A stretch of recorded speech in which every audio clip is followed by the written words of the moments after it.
So LSU hammered in an embarrassment by Florida State, in which Brian Kelly just thought it was a complete disaster. And Caleb's hiding his picture there because he's been high on LSU, but it's not just him. I mean, I've been high on LSU. He's just kind of said it vocally more often. So I'm not going to rip Caleb for that at all. But as far as the standings, let's start with this. Today's tough question. Where does Tennessee rank after what we saw in week one? And then we'll break down the rest of the SEC. Because of how wrong I was on LSU, I moved Tennessee up, and they're at number 3 now. And I think that on a neutral field, Tennessee, the way I do my power rankings is this. I don't go just by I don't go just by how they're playing in the moment based on just last week's game. And I don't go based on what I think will happen in predictions down the road. I look at, based on what's happened, who would be favored on a neutral field right now.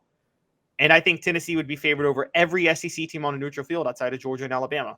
So in other words, you're saying, I'm just picking maybe the most valuable player on his particular team, Jaden Daniels. So he would, if he got hurt like Hendon Hooker did last year, in your rankings, that would drop dramatically, even if they won by 35 points, right? Yes. Okay, because power rankings are about where you are at the moment. I agree. As a team. Thank you for doing that correctly, by the way, because there are a lot of people out there that don't. Yeah. Well, I see people say, oh, because Georgia technically beat an FCS school, they belong below Texas A&M, who beat a FBS school. I'm like, I'm not doing that. Okay, if you put Georgia and Texas A&M on the same field right now, everybody would bet on Georgia, and they would be favored in Vegas. So here's where I'm going. Let me count it down. Here is what Caleb has: Vanderbilt 14, Florida 13. Ouch. Missouri 12. Anytime you're behind Missouri, you should look yourself in the mirror and maybe hit yourself in the head with a hammer. South Carolina 11, Mississippi State 10, Arkansas 9, LSU in this power ranking drops all the way to 8, Texas A&M to 7, Kentucky 6, Ole Miss 5, Auburn 4. In the top 3, Tennessee, Georgia, Alabama. Now, Georgia and Alabama both with impressive victories, but they played UT Martin and MTSU respectively as they raided the Volunteer State. You could make a strong argument that Tennessee should be number 1 because I don't think that either of those teams are better than Virginia. I'm not saying I would have them up there. I think some recency bias has to work into it after the first week of the season, Caleb. So I'm not knocking your list, but those top 3 based off just one game are kind of 1A, 1B, 1C to me. If you were to do, well, that's the thing. If you were to do like a BCS ranking, Tennessee would be number 1. Oh, no question. The SEC. But it's not a BCS ranking. I have to kind of look again. If Tennessee plays Alabama on a neutral field, Dave, you may pick out Tennessee. I may pick Tennessee, but who would be favored in Vegas? Alabama would be favored probably by about 10 points right now, I think, on a neutral field. If Tennessee played Georgia on a neutral field, Georgia would be favored. The story to me was that I actually dropped Georgia below Alabama because Alabama did look a lot better against MTSU than Georgia did against who did I mention? UT Martin. UT Martin was a worse team. Georgia, I think they scored maybe 17 points in the first half, and that was it against UT Martin. Guys, if you're a Tennessee fan, get excited. Everything. I know I was wrong about LSU. I'm not. Well, I'm not you may not be wrong. Yeah, I'm not quitting on LSU just yet. Okay.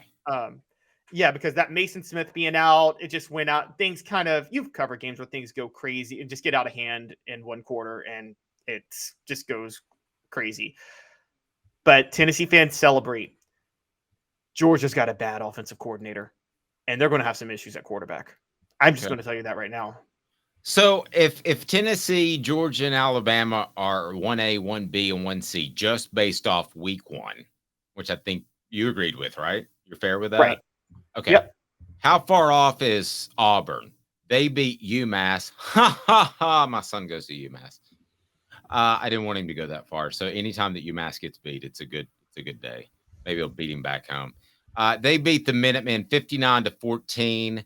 But what do we know? I mean, this is where I have to use a little bit of last year and say that there's, even though the Minutemen aren't very good. By the way, my son said nobody on campus watched the game, and they're not very good.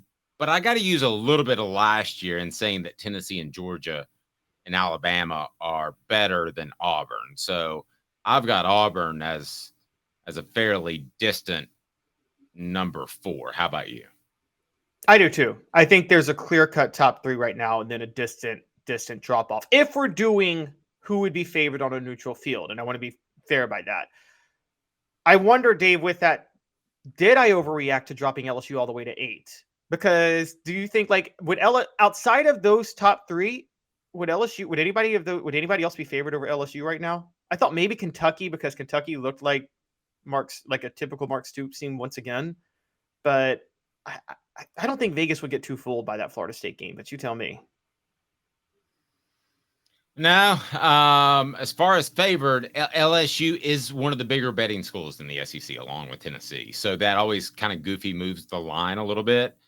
There are 2 teams that I always call about, 3 actually, Alabama, LSU, and Tennessee, that I'll call scouts specifically about matchups because, or coaches in the league, because the numbers can get so skewed out of Vegas because those 3 schools bet heavily on their team.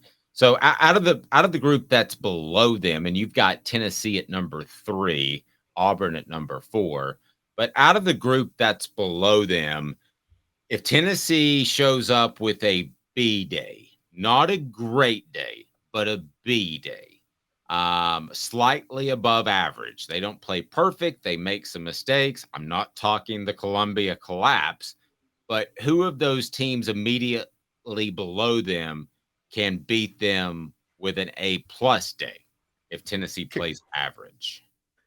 Which teams can move ahead of them with an A+ day? You're No, talking about just beat this. them.